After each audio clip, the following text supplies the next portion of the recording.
نحمده ونستعينه ونستغفره ونعوذ بالله من شرور أنفسنا ومن سيئات أعمالنا من يهده الله فهو المهتد ومن يضلل فلا هادي له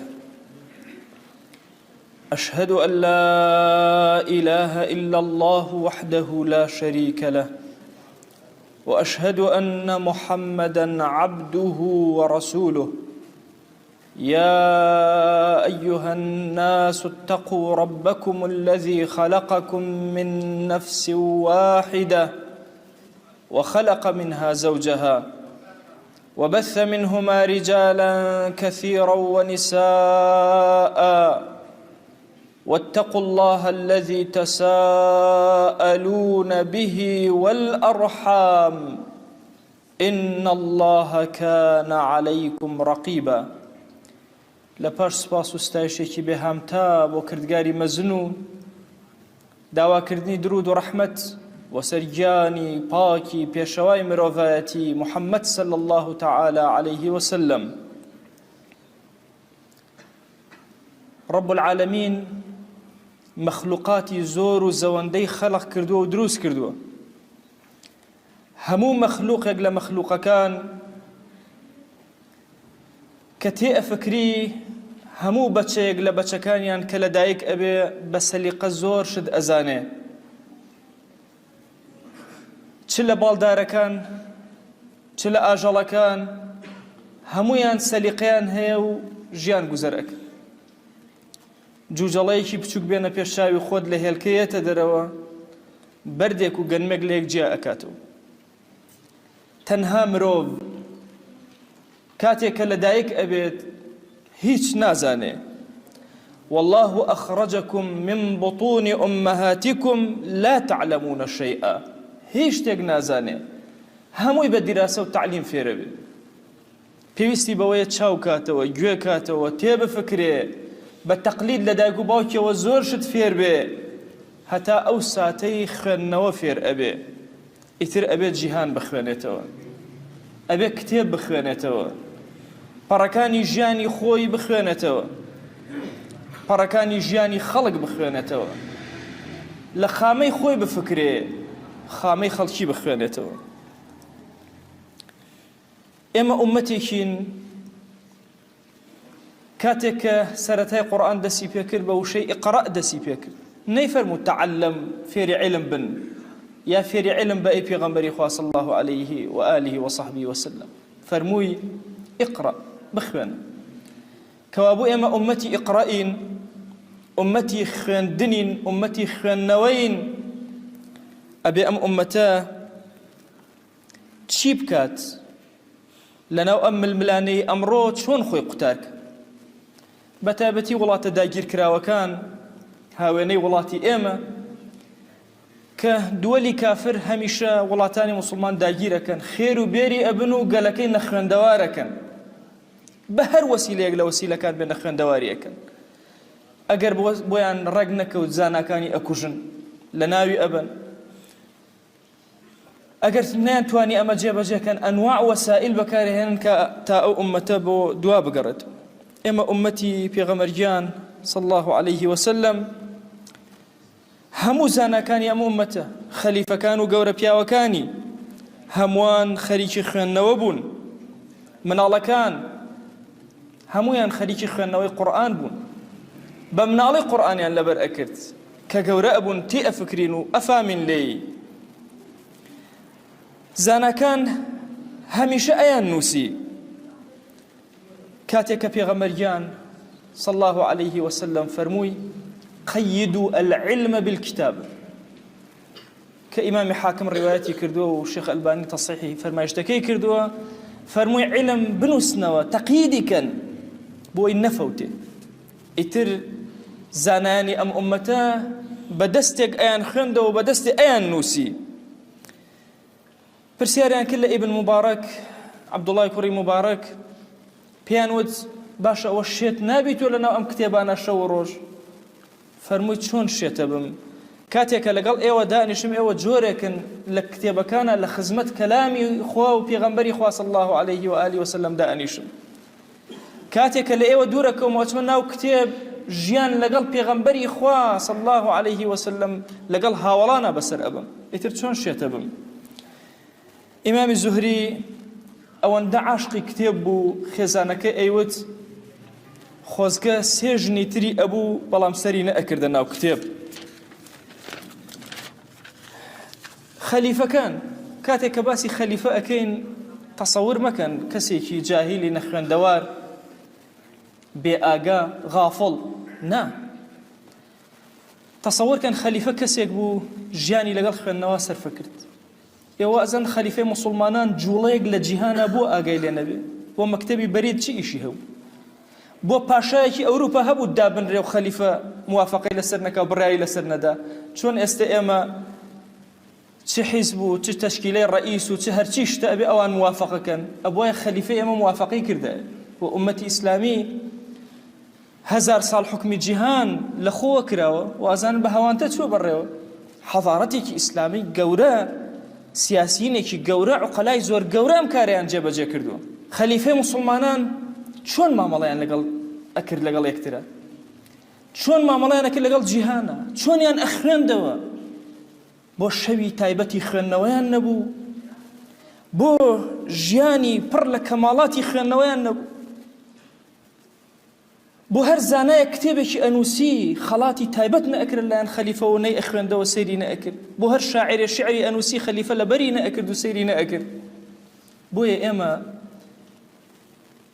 لە زەمانێکە ئەژین ئەم هێما گەورەی دین و ئەم ئیشە گەورەی ئومەتی ئیسلامی خەریکە لە یادی ئەکەین و فەرامۆشی ئەکەین. ئیبن جەوزی ڕەحمەتی خوای لێبێ، ئیبن جەوزی بەغدادی ئەبوو فەرەج یەکێکە لەو پیاوە زۆر گەورانەی کە ئومەتی ئیسلامیە زۆری خوێندەوە زۆری نووسی. ئیبن تەیمیە ئەفەرمێ 1000 کتێبی ئەوم بە چاوی خۆم بینیوە، 1000 کتێبی ئەو بە چاوی خۆم بینیومە، ئەبێ چۆن ژیانی بەسەر بردبێ 1000 کتێبی نووسی بێ. لە کتێبی صید الخاطرە کە کتێبێکە ڕاوی بیرۆکەکانی خۆی کردووە، لەکوێ شتێ هاتوێ بە زێنیان نووسیوەتی بۆی لە دەستی دەرنەچێ کردوێتی بە پەرتووکێکی جوان. ئەفەرمێ کۆمەڵی یاسادا ئەڕێژ، یەکێک لە یاساکانی ئەفەرمێ لە یەخلووە کتاب من منفع، کتێبێک نییە لەسەر زەویان نووسرابێ کافر نووسی بێتی موسڵمان ئیلا منفعەت و نەفعێکی تایە ئومەتی ئیسلامی بێ دەستی بۆ بیخوێنێتەوە. أفرمي هركاتي كتابك تازا ببينم إذا وجدت كتابا جديدا فكأني وقعت على كنز، شون كسيك بقرأ بشاخ وداخل لبر كنز بدوزته ويقدني ألطون بدوزته شن قش أبي وشن خوش حالة بي الله والله كتابك تازا بينم أو خوش حالة بم أو ضلم أكريته. إما أمره لململاني وجنجي زور قوري أجر لاوان ما نواتي بقن إما لناو جنجانين إما فوتاوين. ئێمە وا تەسەوور مەکەن ئەمڕۆ لە کارێکی زۆر گەورە و باشە. ڕاستە ئومەتی ئیسلامی لاوەکانی هێرشیان کردو بۆ ئەوروپا، لەناو ئەوروپا جەنگ دەستی پێ کردووە، خەڵک لەناو ئەوروپایە موسڵمان ئەکرێ. ئەمە جەنگی ئومەتی ئیسلامی جەنگی حەضاراتە، ئەوانیش لێرە سەر ئێمە کاریان کردووە. ئێمە لە جەنگێکی زۆر گەورەین لەگەڵ یەهود و نەسارا و مەجووسە، ئەوان وڵاتەکان داگیر ئەکەن و بێئیشمان ئەکەن و دوورمان ئەخەنەوە لە خوێندن. ئێمە لەم ڕۆژە ئەبێ لاوەکانمان بە هیمەتی بەهێزی ئەوەی کە لە بەرامبەر تا منافیسێک هەیە بێ بخوێنیتەوە.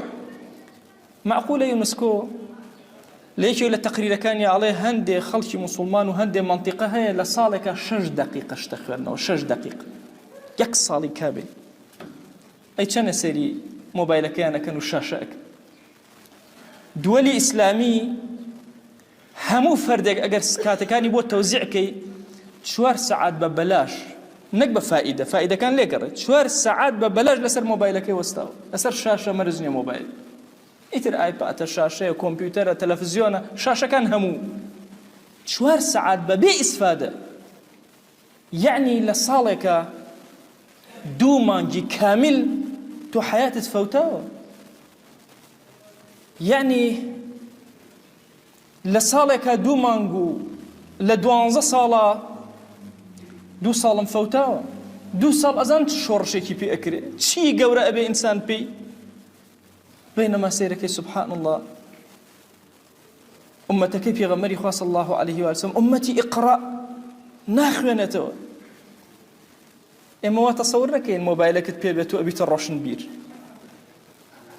زانایان لە جیهانە هاتوون پۆلێنی ڕۆشنبیریان کردووە. هەر کەسێک لە مانگێکە 2 کتێب نەخوێندوێتەوە، نەک کتێب لە 50 لاپەڕە بەرەو ژوورە، کتێب لە 50 کەمترە. ئەگەر 2 کتێبی نەخوێندبێتەوە لە ڕیزە ڕۆشنبیران حساب ناکرد. کتێبێک هەیە بە ناوی مەخاتر الشاشە، 2 پرۆفیسۆری ئەمریکی نووسیویانە باسی خەتەرەکانی شاشە ئەکا. ئەڵێ هەر ماڵێک 2 شاشەی تەلەڤیزۆنی تیا بوو زۆر ناڕۆشنبیرن. هەر ماڵێک لە ژووری میوانە تەلەڤیزۆنی تیا بوو ئەوە زۆر ناڕۆشنبیرە. لە ژووری خەوتنا تیا بوو هەر زۆر ناڕۆشنبیرە. ئێمە لەکوێ ڕۆشنبیرەتی جیهانین؟ ئێمە واز دەکەن سەیری فەیسبووکێ بکەین و سەیری هەندێک تۆڕە کۆمەڵایەتیەکان و هەندێک لەو بابەتانە کە بڵاو ئەکرێنەوە ئەزانێ ئێمە بینە ڕۆشنبیر. ئەبوو حەنیفە ڕەزا و ڕەحمەتی خوای لێبێ عەقەلی زەمانی خۆی جەریدەیەکیش نەخوێندەوە. عیلم لەناو کتێبەکانایە، لە دەرەوەی کتێبەکان نییە. ئەزان ئێمە لە چ ململانیەکان بەداخەوەڵن. بە کۆی گشتی ئەمریکا بێنە لەگەڵ ئومەتی ئیسلامیە هەموو فەردێکی ئەمریکی بە ئەندازی 225 کەسی موسڵمان ئەخوێنێتەوە. بۆیە ئێستا ئێمە لە دووە ئەوان لە پێشەوە. ئێمەیان مەشغوڵ کرد بەم ئالەتە پیسانەوە. مۆبایل بۆ ئەوە نیە تۆ بەرێ بەڕێوە، تۆ ئەبێ ئەو بەری بەڕێوە. شاشە بۆ ئەوە نیە تۆ تەوجیهکە، ئەبێت تۆ ئەو تەوجیهکەی. ئێمە لە گیرۆدەیەکی زۆر گەورەین ئەمڕۆ. گەنج و شەباب ئاگای لە خۆی نییە، نازانێت زانست و مەغزای زانست لەکوێیە. والله خەریکە پیرەکانیشمان عاقبەت خێر دەرناچن، ئەویش خەریکی مۆبایلە. ئەی عیلم، ئەی زانست، تەسەوور کە مامۆستای مەکتەب هەیە لە ساڵێکە لە 2 ساڵیشە کتێبێک ناخوێنێتەوە. ئیتر چۆن عیلم پێشەکەی؟ مامۆستای ئاینی هەیە، تەنها ئەوەی تۆڕە کۆمەڵایەتیەکان ئەهێنێت و ئەهێنێتەوە بۆ خەڵک باسیەک. ڤیدیۆیەک بڵا کراوە بەو شێوازە و نازانم ئەوە چی ئەو ئومەتە گەیشتوتە چه حاڵێک. ئێمە پێویستمان بە چوونە ناو دەریای کتێبەکانە، لەوێەوە مرواریەکان دەربهێنرێن. بۆیە ئەمڕۆ لە ناو ئەوروپاشە ئەگەر کەسێک زۆر ناڕۆشنبیر بێ ئینجا زۆر خەریکی شاشەکەی ئەبێ. بۆ هەتا کۆتایی نەوەتەکان و تا نیوەی 2000ەکانیش لە ناو هەموو سیناکە خۆی تەستیری هەموو سەتەلایتی بۆ عالەمە کرد، سەتەلایتێکی تیان نەبووی لە شوێنە ئەعلامیەکانە نەبێ. ئەی ئێمە موسڵمان لەکوێ خەوتوین؟ بۆ خەریکی کتێب نابین؟ بڕواکە ئێستا چۆن هەمومان لە ماڵەکانە، لە سیارە، لە موشەکە مۆبایل بەدەستەوەیە، لە هەندێک وڵات ئاوا خەڵک کتێب بەدەستێت. بۆ لە ناو پاسە گشتیەکانە کتێبخانە نییە. ئێمە ماڵەکانی ئێمە کتێبخانەی تایە کە هەر ماڵە کتێبخانەی تیا نەبێ ماڵێکی ناڕۆشنبیرە، ناسەقامگیرە. بۆیە بەڕێزەکان ئێمە پێویستمان بەوە هەیە کە بگەڕێنەوە سەر ئەم ململانەیە و بزانین لەکوێ نەسڕەتی ئەم دینە دێ، بخوێنەرەوە. کەسی ڕۆشنبیر لایەنی کەمەکەی 2 کتێبی خوێندوێتەوە، کتێبێک لە پسپۆڕی خۆی و کتێبێکی گشتی.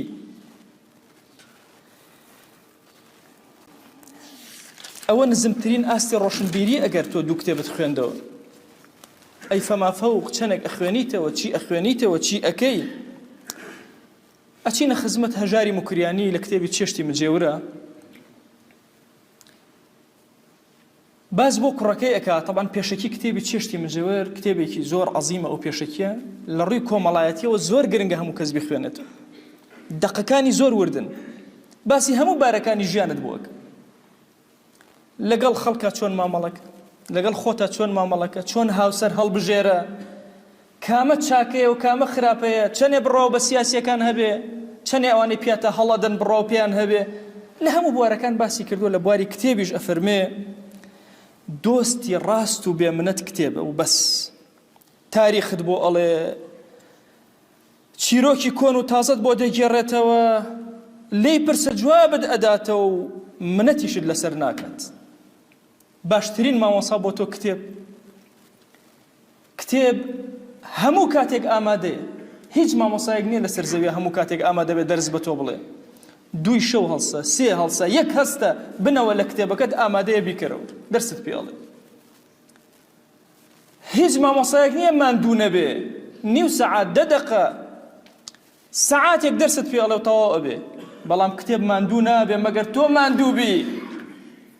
هیچ مامۆسایەک نییە ئەوەی کە لە سنگایەتی بتوانێت بیدا بە تۆ هەندێکی لە بیرە چێ هەندێکی لێ ئەو نەبێ لە دەریای قسەکردنەوە نقم ئەبێ بەڵام کتێب ئاوا کە کردەوە سنگیت بۆ ئەکاتەوە هەموو ئەوەی کە لە ناخیەتی بە توی عەتاک خوای گیان داوا لێ ئەکەین بە ناوی جوانت بە صیفەتی بەرزە بە ئیسمی عەظەمت خوایە لەسەر جەم گوناهەکانمان ببورە خوایە داوا لێ ئەکەین بمان گێڕەوە سەر خوێندنەوەی کتێب و دیراسەی علوم یا رب العالمین یا ربی خوایە وڵاتی ئێمە لە دەستی داگیرکاران بپارێزە یا رب العالمین خوایە ئەو پیلانانەی کە دایان ئەڕێژن بۆ دواکەوتنی ئەم ئومەتە خوایە بیگلێنە لە ملی خۆیان یا رب العالمین یا ربی خوایە داوا لێ ئەکەین بارانی ڕەحمەتمان بۆ بنێرە یا ربی خوایەکیان داوات لێ ئەکەین بەرەکاتی تۆ ناگیرێتەوە ئەگەر چی ئێمە گوناهباریش بین یا ئیلاهی تەوبەکارین داوات لێ ئەکەین بە گەورەی خۆت بە حورمەتی تەوبەکانمان یا ئیلاهی بارانی بە ڕەحمەتمان بۆ بنێرە خوایە داوات لێ ئەکەین کانیاوەکانمان هەڵقوڵاوکە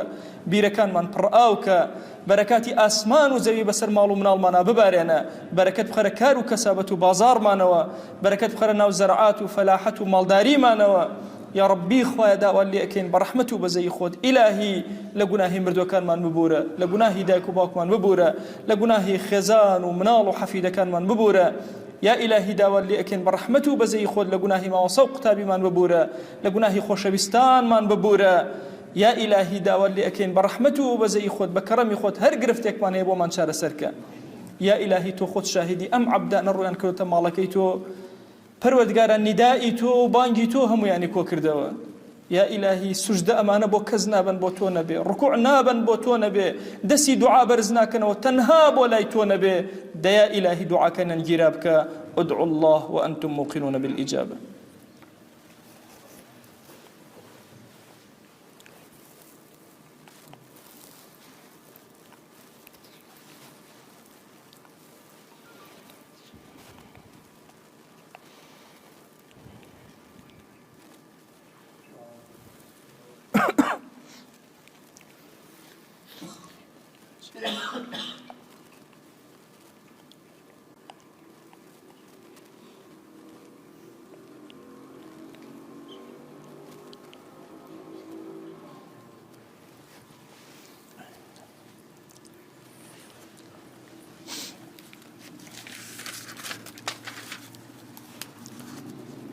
الحمد لله رب العالمين والصلاة والسلام على خير خلق الله محمد وعلى آله وأصحابه الكرام وتابعيهم بإحسان إلى يوم الدين أوصيكم عباد الله ونفسي قبلكم بتقوى الله وكثرة مخافته فإن التقوى شعار المؤمنين ودثار المتقين ووصية الله تبارك وتعالى في وفيكم وفي الخلق أجمعين وشبيسكام أرو سيانزو شعبان صالو 1442 هجرة حضرتي صلى الله عليه وسلم سواي شوي ككرو شو 1415 شو شمي سر يك شمي كرو نيمو شعباني بنجوا اسمي وما شو براتي اما كردستان نفروتي ما نامنتظمة ريقنية مسائل الشو براتي اسمها بهمان شواز بين ياركا ونياركان ونما تكشي بعض فر الروي شاكر بعض كم روي شاكر ديارة سرو شو براتي فرمايشتي فرفر آمني فريشا موضوعيني برشا ضعيفيني بلام بصحيح جنيني يمزان ميكا بانزو شعباني نقبلي فارياجة بيت المقدس وبي كعبة مشرفي وفرمايشتي وهنك إمام ألبانيش فرماوان كصحيح أنا أشم أتشاب بين النائمة التوسطي وجيرمي كبيغمريان صلى الله عليه وآله وسلم فرماواش إن الله لا يطلع في ليلة النصف من الشعبان فيغفر لجميع خلقه إلا مشرك أو مشاحن فرماواش خوا جل جلاله تماشو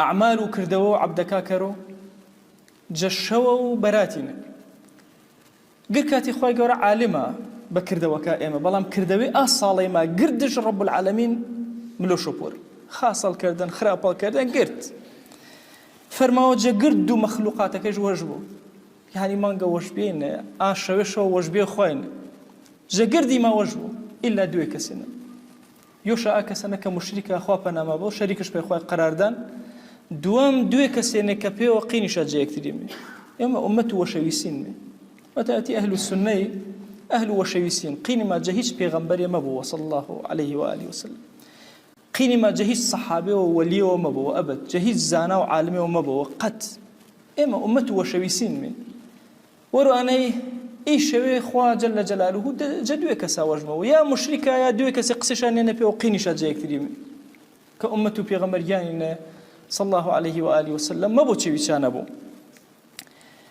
هەروەها وەشەویستمە جارێشان ڕۆچی گێرێ فەرماواشە چی ڕۆچی گێری فرەترین ڕۆچێش مانگە و کۆڵەمانگی نەگەرتێنە مانگە و شەعبانینە فەرماواشە چی ڕۆچێ فرەگێری چی مانگێنە فەرماواش ئەچی مانگێنە گرد و کردەوەکە تەماشەکەرەوە ڕەب العالەمین و پێی لا ئەوی بەرزێ باوە حەسکەر و کردەوەکێ من کە بەرزێ بیەوە بە ڕۆچێوە کردەوەکێم بەرزێ باوە فرە فەرمایشتێ ئامێنێ مەسەلەن سەڕ کاتێ نەماکەرە گڕکاتی وانا دجار قل هو الله وانا كرو هزار جاري وخواي قورة شان الوجب ومرازو دلي حاصل بونا ومزا أن جاري سورة ياسين قرأ فرمايشتي ضعيف وموضوعين بلام أصل شان بينو يارو نيارة كان شو إمزان مكا إيشا وشا مباركا وإيشا ومباركي أشو إما براسي زان ميتش شنا كرمي وزان ميتشني بندايتي رب العالمين شنا كرمي كوبي ومزيا كان وباشي وازي ابن تيمية رحمة الله وانا وفرماو بدعته حرامة بلام فرماو إذا صلى الإنسان ليلة النصف وحده أو في جماعة خاصة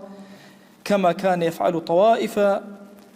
يفعل طوائف من السلف فهو أحسن فرماو أجر أما إنسان وشوكي ورستو نماش كردوش يان جماعة تنكسي كوبي وبجماعة حتى يانكا وش أنا كرتشا بس بعض السلفي صالحي كردنشا فرماو أنا هرماني خاصش كردني وبلام كوبي ودلي مزيكانا باشيوازو بعض ولاتانا كريو بس بيت المقدس ومصر وفرو ياغانا فرماو بدعتا ونادروس كوابو أصلي وتايبتشان إيشا ومباركي أشم إفرستي دسا نايمة جوانترين ناس دارترين عبداتي برز كرمي وخيو أن برحم بو أي عبد قردو قناحا تبرزي كردني والشيو أنا شنال وجبو تنها أد وصفتنا نباجة قردو قناحا كال وجبو تخواشم تو تشني عبداتيش كري تشنيش بي دلال دل براسي اگر نايش بخواي دريو بقرشي اگر دايشل بخواي بو بساحب وقرشي خويا داوا وانا كرمي برحمته بزي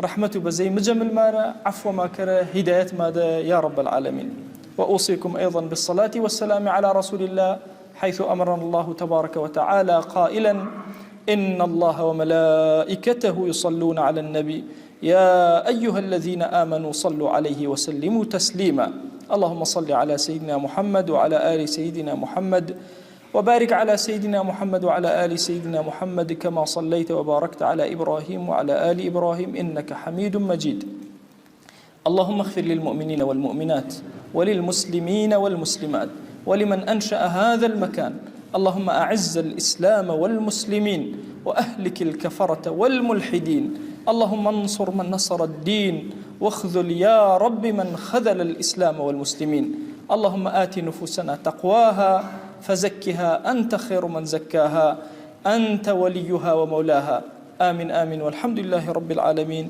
أقيموا للصلاة يرحمكم الله